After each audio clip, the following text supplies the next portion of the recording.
اللهم صل على محمد وعلى آل محمد كما صليت على إبراهيم وعلى آل إبراهيم إنك حميد مجيد. اللهم بارك على محمد وعلى آل محمد كما باركت على إبراهيم وعلى آل إبراهيم إنك حميد مجيد. أعوذ بالله من الشيطان الرجيم. بسم الله الرحمن الرحيم. أولئك هم الكافرون حقا وأعتدنا للكافرين عذابا مهينا. والذين آمنوا بالله ورسله ولم يفرقوا بين أحد منهم أولئك سوف يؤتيهم أجورهم وكان الله غفورا رحيما. يسألك أهل الكتاب أن تنزل عليهم كتابا من السماء فقد سألوا موسى أكبر من ذلك فقالوا أرنا الله جهرة فأخذتهم الصاعقة بظلمهم ثم اتخذوا العجل من بعد ما جاءتهم البينات فعفونا عن ذلك وآتينا موسى سلطانا مبینا. اس سے پچھلے سبق میں ہم نے پڑھا تھا ان الذین یکفرون باللہ ورسلہ، بے شک وہ لوگ جو اللہ اور اس کے رسولوں کا انکار کرتے ہیں، ویریدون ان یفرقوا بین اللہ ورسلہ، اور وہ چاہتے ہیں کہ وہ اللہ اور اس کے رسولوں کے درمیان فرق کریں، اللہ اور اس کے رسولوں کے احکامات کے درمیان فرق کریں. وَيَقُولُونَ، اور وہ کہتے ہیں نُؤْمِنُ بِبَعْضٍ وَنَكْفُرُ بِبَعْضٍ، ہم ان احکامات میں سے کچھ کو مانتے ہیں اور کچھ کو نہیں مانتے، انکار کرتے ہیں. مراد اللہ کے احکامات کو تو مانتے ہیں اور انبیاء کے احکامات کو نہیں مانتے. وَيُرِيدُونَ أَن يَتَّخِذُوا بَيْنَ ذَلِكَ سَبِيلًا، اور وہ چاہتے ہیں کہ وہ اس کے درمیان کوئی راستہ اختیار کر لیں، وہ کوئی دین الہی بنا لیں جس میں ان کی خواہشات بھی پوری ہوں اور وہ کچھ نہ کچھ دین کے نام پہ اللہ کے احکامات کو بھی ساتھ لے کے چلتے رہیں، اور رسول اللہ صلی اللہ علیہ وسلم کی اور اس سے پہلی امتوں کے حوالے سے بھی کہ انبیاء کا جو اسوہ حسنہ ہے وہ اس پر نہ چلیں، تو دین کا کچھ نہ کچھ وہ پورشن لے کے اپنے آپ کو دیندار ہونے کا لیبل لگا کے چلتے رہیں. تو اللہ تعالیٰ فرماتے ہیں اولئک هم الکافرون حقا، یہی اصل کافر ہیں جو دین کی شکل بگاڑ رہے ہیں، جو دین میں فرق کر رہے ہیں، جو قرآن اور حدیث کی اہمیت میں فرق کر رہے ہیں، وہ ہی اصل کافر ہیں. جو کہتے ہیں ہم قرآن کو تو مانیں گے، حدیث کو ماننے کی ضرورت نہیں ہے، وہ کافر ہیں. وَآتَدْنَا لِلْكَافِرِينَ عَذَابًا مُهِينًا، اور ہم نے ایسے کافروں کے لیے ذلت والا عذاب تیار کیا ہے.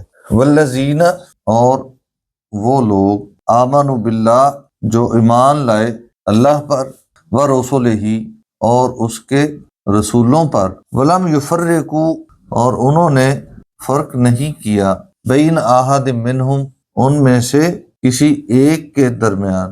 اولئک یہی وہ لوگ ہیں، سوف ان قریب، یؤتیہم وہ عطا کرے گا ان کو، اجورہم ان کا اجر، ان کا ثواب. وکان اللہ اور ہے اللہ تعالی، غفوراً بخشنے والا، رحیماً رحم فرمانے والا. جو لوگ اللہ اور اس کے رسول صلی اللہ علیہ وسلم کے احکامات کو مانتے ہیں، ان میں فرق نہیں کرتے، اللہ فرماتے ہیں ان کو پھر اللہ تعالیٰ ان کا اجر دے گا. یہاں پہ رکوع مکمل ہوتا ہے. اس سے پہلے ہم نے منافقین کے رویے اور ان کے متعلق اللہ کے احکامات پڑھے. آگے موضوع مختلف ہے، بنی اسرائیل کا موضوع ہے. یسألک اہل الکتاب، آپ سے سوال کرتے ہیں اہل الکتاب، اہل کتاب، ان تنزل علیہم یہ کہ آپ لائیں ان کے پاس، کتاب من السماء کوئی آسمانی کتاب. یہ اسی طرح کے مطالبات کرتے ہیں جیسے انہوں نے پہلے موسیٰ علیہ السلام اور عیسیٰ علیہ السلام سے مطالبات کیے. کیا مطالبات کرتے ہیں کہ ہم دیکھنا چاہتے ہیں کہ آپ آسمان سے ہمارے سامنے اتر رہے ہوں اور آپ کے ہاتھ میں کتاب ہو. پھر ہم مان لیں گے کہ یہ واقعی آسمان سے آئی ہوئی کتاب ہے۔ تو اس طرح کے مطالبات انہوں نے موسیٰ علیہ السلام سے بھی کیے، اللہ تعالیٰ نے اس کا حوالہ دیا، فقد سألوا موسیٰ، پس تحقیق انہوں نے سوال کیا موسیٰ علیہ السلام سے، اکبر من ذالک، اس سے بھی بڑا۔ آپ سے تو یہ کہتے ہیں نا کہ ہمیں کتاب لا کے دکھائیں، موسیٰ علیہ السلام سے تو انہوں نے اس سے بھی بڑا سوال کر دیا تھا۔ کیا تھا؟ فقالو، پس انہوں نے کہا، ارنا اللہ، ہمیں دکھا اللہ کی ذات، جہرتاً، آنکھوں کے سامنے، جہری نظر میں ہمیں اللہ تعالیٰ نظر آنا چاہیے، پھر ہم مانیں گے کہ اللہ کی ذات ہے۔ تو پھر انجام کیا ہوا؟ فَأَخَذَتْهُمُ الصَّاعِقَةُ، بس ان کو آ لیا الصَّاعِقَةُ، تو بجلی کی کڑک نے۔ کس وجہ سے؟ بے ظلمہم، ان کے ظلم کی وجہ سے۔ قرآن مجید کے مختلف حصوں میں واقعہ مختلف تفصیل کے ساتھ بیان ہوا ہے، یہاں پہ اللہ تعالیٰ نے صرف ایک اشارہ کیا ہے اس واقعے کی طرف کہ موسیٰ علیہ السلام کچھ لوگوں کو لے کے کوہ طور پہ گئے اس مشاہدے کے لیے، تو اللہ تعالیٰ نے فرمایا کہ اس پہاڑ کی طرف دیکھو، اگر تو تم نے اس کی سختی کو برداشت کر لیا تو پھر میرا دیدار ہو پائے گا۔ جب اللہ تعالیٰ کی تجلی کا مظاہرہ طور پہاڑ پہ ہوا اور طور پہاڑ کی جو کیفیت ہوئی اس کو دیکھ کر ان سب کی جانیں نکل گئیں، موسیٰ علیہ السلام بھی بے ہوش ہو گئے۔ تو پھر موسیٰ علیہ السلام نے اللہ تعالیٰ سے درخواست کی کہ اللہ، میں یہ سارے سردار لے کے آیا تھا، اب واپس خالی ہاتھ جاؤں گا تو وہ پہلے سے بھی زیادہ میرے خلاف ہو جائیں گے۔ اللہ تعالیٰ نے ان کو دوبارہ زندہ کیا۔ یہ ایک تفصیلی واقعہ ہے۔ بہرحال اللہ تعالیٰ فرما رہے ہیں کہ ان کا یہ ظلم، کیا ظلم؟ ان کا یہ سوال کرنا ہی ظلم تھا۔ ثم، پھر یہ دیکھ لینا، مظاہرہ دیکھ لیا، دوبارہ زندہ ہو گئے، اس کے بعد پھر کیا کیا؟ اس کے باوجود اتخذوا العجل، انہوں نے بنا لیا بچڑے کو، مراد معبود، من بعد ما جاءتهم البینات، اس کے بعد کہ ان کے پاس واضح ثبوت آ گئے۔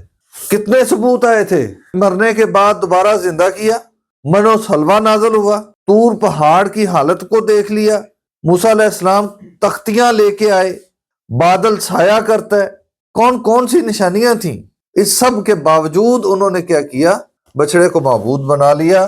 فعفونا عن ذالک، پس ہم نے اس سے درگزر کیا۔